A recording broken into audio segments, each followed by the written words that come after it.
Lembra no vídeo passado que vimos que a árvore é uma hierarquia? Mas como de fato o computador entende isso? Ele não sabe o que exatamente é um galho. Para o computador, tudo são endereços de memória. Lembra da linked list que tinha um next? A árvore binária é uma evolução disso. Em vez de ter um braço, ela tem dois. E é exatamente isso aqui que eu vou mostrar agora. Na linked list, nós tínhamos o nó sendo isso. Ele tinha um campo velo e um next que armazenava armazenava para quem que ele ia apontar. Já numa árvore é diferente. Ela tem um campo novo. Nós temos o left que vai armazenar o que está à sua esquerda e o right que vai apontar para quem está à sua direita. E no meio temos o velo. Então, essa árvore que nós mostramos no vídeo passado acaba que tem esses campos aqui. Mostrando um pouco do código, como é um nó no C Sharp, eu vou mostrar aqui para vocês no VS Code uma classe nó. Então, nós vamos ter um dado, aqui eu vou pôr, sei lá, um dado do tipo inteiro, que era a árvore ali que eu mostrei no Excalidraw, né, que tinha os valores 50, 70. Nós vamos ter o nó da esquerda, nós vamos armazenar esse valor, e também vamos armazenar o valor da direita. Então, esse aqui é o nó do C Sharp, né? E, bom, cada nó aqui é um objeto no heap. O left e o right são apenas ponteiros. Se não tem ninguém ali, o valor é null. E essa tela, na verdade, essa teia de ponteiros que formam uma estrutura que a gente vê de fato na árvore, né? E bom, voltando aqui para a câmera, vamos ver como que essa busca de fato acontece por baixo dos panos. O que é um processo de exclusão, o passo a passo que nós seguimos para adicionar, para buscar um elemento, para remover um elemento, e é nisso que a gente vai fazer hoje no vídeo, numa árvore binária, né? Então, bom, passando para a lógica de busca, nós novamente vamos fazer um código aqui no VS Code. Então, vamos apagar essa classe nó, que é o que a gente já sabe. E agora a gente vai, como se fosse usar ela, né? A gente vai criar uma função um método que chama search, que recebe o nó raiz, que é o pai, e um valor. Então, a primeira coisa que a gente tem que fazer numa busca é verificar se a gente chegou no fim ou se a gente achou quem a gente estava buscando de fato.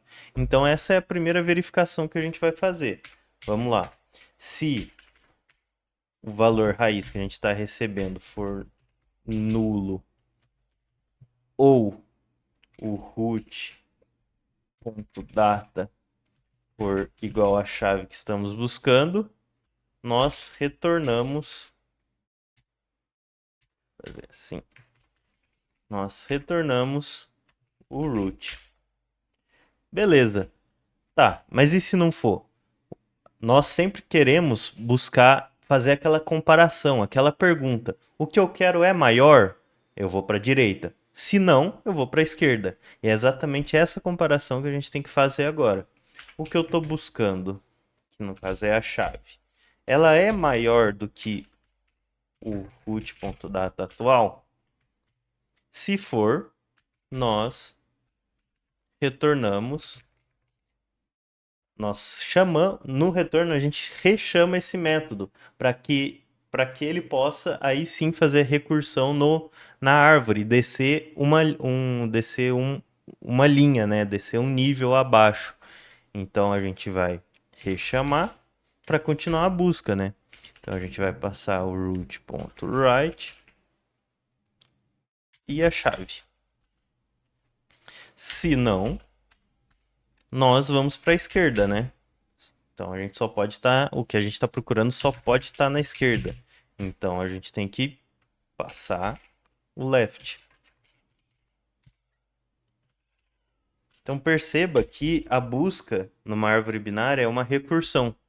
Então, bom, e isso aí é a principal coisa que você tem que notar aqui, que o método chama a si mesmo. E, bom, a cada chamada, uma nova moldura, um stack frame, é criado na sua memória stack, até que a gente encontre o valor ou chegue num null. Essa é a nossa condição de parada. A gente vai ficar fazendo recursões, indo para a esquerda ou para a direita, até a gente achar ou até chegar num null. Já a inserção é mais ou menos como buscar, só que com um objetivo, que é achar o primeiro espaço vazio null. Quando a gente acha um null, a gente insere. E óbvio, tem que respeitar a regra de menor para a esquerda, maior para a direita. E então o código precisa navegar até a folha da árvore, tipo o último nozinho que aponta para null. Então, bom, vamos mostrar. Essa é a busca, o que está por trás dos panos da busca. E agora a gente vai mostrar a inserção, o insert de um novo nó nessa lista. Então, nós, a gente só acha onde a gente vai inserir se a gente achar um null. Então é exatamente essa condição aqui, sem essa parte, que a gente não está buscando nada. Então, se o root for igual a null, nós temos que criar um novo nó. Então, root igual new node, que esse novo nó vai ter a chave que a gente quer inserir, né? E aí nós retornamos esse novo nó. Agora, se a gente não achou e o dado for menor do que a chave, se a chave for menor do que o root.data, nós temos que ir para a esquerda. Então aqui nós vamos fazer assim. Root left é igual a insert, que é essa função, esse método, root left key. Porque se é menor, a gente tem que ir para a esquerda até achar um valor null, que é, e aí entra nessa primeira condição. Opa. Se não, nós vamos para a direita. Com a mesma ideia.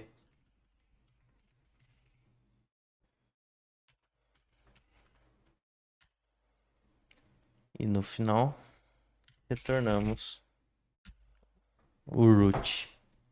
Essa aqui é a funçãozinha de inserção de um novo nó, né, numa árvore. Então, aqui acontece, tem chance de acontecer uma coisa perigosa, que a cada new node você está alocando memória na sua heap. Se você fizer isso de maneira errada, ou se a árvore ficar muito torta, que como a gente viu no vídeo passado, que forma aquela escadinha, você vai ter milhares de chamadas recursivas empilhadas. O que pode acontecer, o que a gente já ouviu falar no vídeo de pilha, de Stack Overflow. Porque vai ter várias. Nós vamos. Não, a gente não vai estar aproveitando o benefício da árvore, que é ser log de n. A gente vai estar sendo uma função n ao quadrado, né? Porque a gente. Big O ou n ao quadrado, porque a gente vai ter que percorrer tudo isso e numa escadinha infinita, né? Fazer várias recursões. E bom, o que falta agora mostrar é a parte. Ah, tá.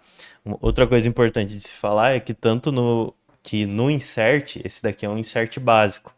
Existem árvores rubro-negras e árvores AVLs, existem outros tipos que a gente já falou também, só que a lógica de insert nessas árvores é diferente. Ele adiciona uma forma da árvore se balancear, para que não aconteça justamente a escadinha que eu falei. Beleza. Agora indo um pouco para a parte de deletar, né? Vou deixar aqui, a gente só vai mudando. Remover um valor numa árvore binária é muito mais do que só dar um delete. É uma verdadeira cirurgia. Então nós temos que basicamente encontrar o nó, decidir como costurar os ponteiros que sobrarem e aí sim fazer a remoção propriamente dita. Então existem três casos clássicos. Quando o nó não tem filhos, então beleza, é só cortar o ponteiro do pai e mandar o nó para o garbage collector. Agora temos o caso quando o nó tem um filho. Eu acho que fica até mais fácil mostrar no Excalidraw aqui. Por exemplo, se a gente remover esse nó que está vazio aqui, é um caso de que o nó não. O nó só tem um filho. O nó pai, que é o 10, só tem um filho. Então, basicamente, o que a gente tem que fazer é um bypass. O pai do nó aponta direto pro neto. Então, bom, esse caso aqui não ficou bom, na verdade. Esse caso é quando o nó não tem filhos, tá? Fica melhor assim. Se a gente quer remover esse daqui, esse nó não tem filhos. Exatamente. Aí é basicamente só remover e deixar que o garbage collector lide com isso. Mas a gente não vai remover o nó, a gente vai remover o que está apontando para ele. Agora, se o nó tem um filho, que é no caso do. Bom, eu vou fazer um nó com um único filho aqui, que o 20 tem dois filhos, na verdade, né? Vamos fazer esse nó ter um filho. Então a gente quer remover esse nó aqui, que vai ter, sei lá, o valor 5. E a gente quer remover esse filho do 5. O que a gente tem que fazer? A gente tem que. Na verdade, a gente quer remover o 5. Desculpa a confusão. A gente quer remover o nó que tem o 5. Então, basicamente, o que a gente vai fazer é excluir o ponteiro que aponta para o 5 e o que o 5 aponta e fazer o 20 apontar direto para o que era neto dele. Então, ele passa a ignorar o 5. Agora, tem outro problema. Quando o nó tem dois filhos, que é no caso do 20. Vamos supor que a gente queira remover o 20 daqui. O que a gente vai ter que fazer? Aqui que é o verdadeiro desafio, porque a gente não pode deixar um dos filhos órfãos. Nós temos que achar um substituto, o próximo sucessor. E geralmente é o menor valor do lado direito. Então a gente vai pegar isso aqui, a gente quer remover o 20, aí a gente vai pegar o menor valor do lado direito, dessa linha aqui, na direita. Então, o menor valor aqui acaba sendo 30. Então, o 30 vai passar para cá e o 5 vai permanecer onde ele estava. É isso. Então, mostrando isso em código, vamos lá. Bom, aqui temos o insert, vamos mudar para ele ser um delete.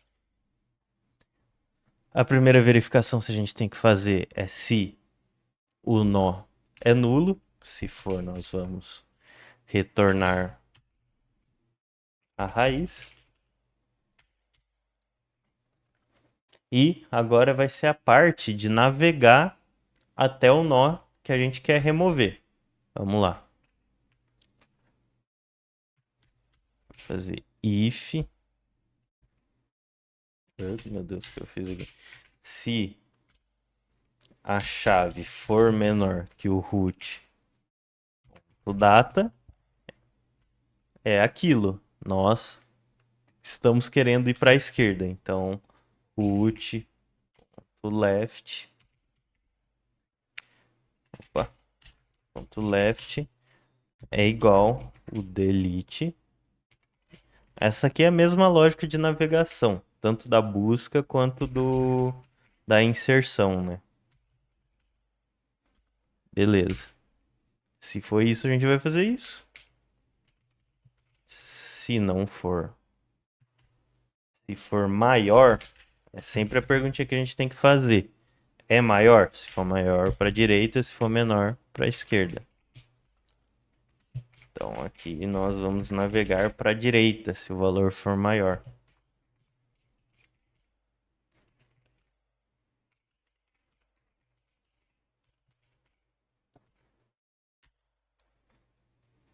Acabou ficando meio grande aqui. Deixa eu diminuir o zoom do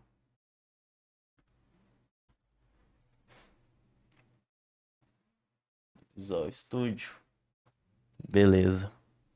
E agora temos que fazer a última condição se a gente achou o nó e for o caso 1, onde tem um ou nenhum filho. Então, beleza, se a gente achou e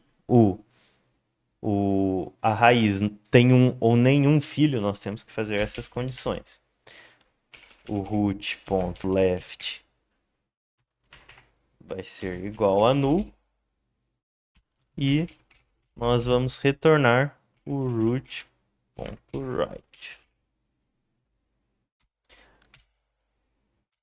Agora, se agora a gente também anula o right, né? Se for igual a null, isso nós estamos novamente verificando se ele tem um ou nenhum filho.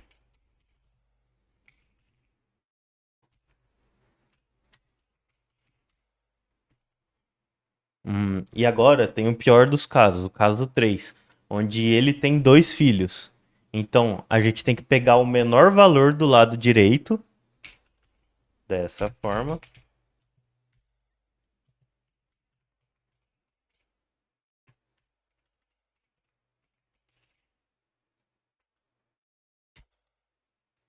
E, por fim, deletar o sucessor, né? Deletar de fato.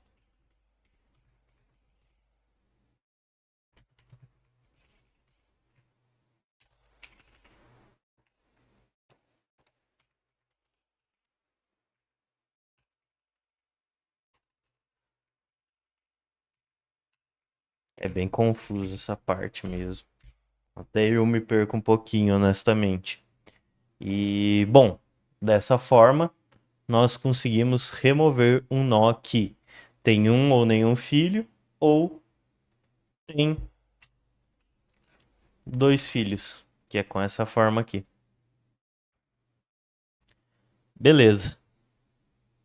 Agora, novamente voltando naquele problema da escadinha, no código, como eu já havia dito, isso significa que você perdeu o benefício do log_n. Então, por exemplo, se eu quisesse achar o 40 naquela nossa árvore aqui, nós teríamos que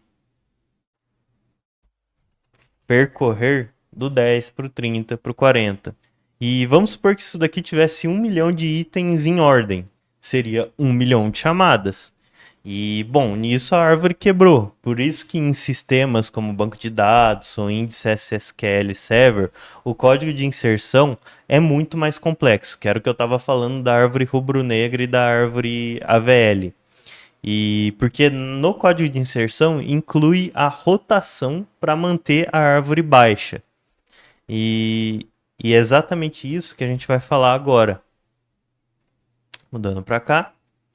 A árvore AVL, ela é a árvore perfeccionista.